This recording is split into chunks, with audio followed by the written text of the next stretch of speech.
Mga barangay sa Nagbayan Sugbo nga dunay taas nga kaso sa COVID-19 gitutukan karon sa kapulisan. Samtang mga tao nga magbinuang sa pag-fill up sa ilang entry form sa mga establishmento pasakan og kaso sa Cebu City Hall.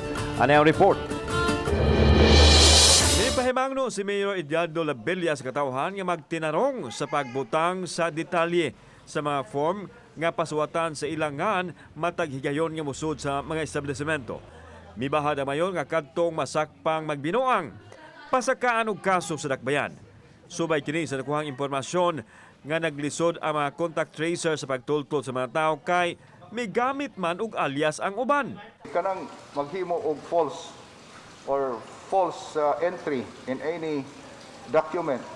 Well, if it is a public document, it is falsification of public document. But if it is just a commercial or an ordinary document, a falsification of a private document, it can be held liable either way.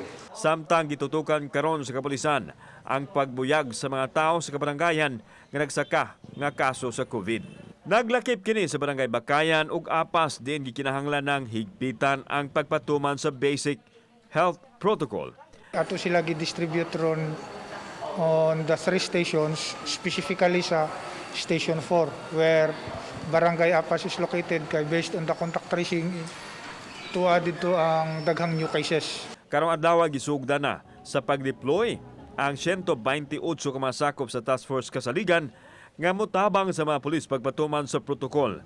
Adunay mga pipila kanila nga wa una ipa-duty kay gikinahanglan pang ipaubo sa swab test. Ang katong upat na upat nga IgG negative yun, then IgM positive, meaning na infection pero walay ilang kwan. So we subjected them for swab test today. Kauban si John Solon, ako si Alan Domingo. Balitang Disdak.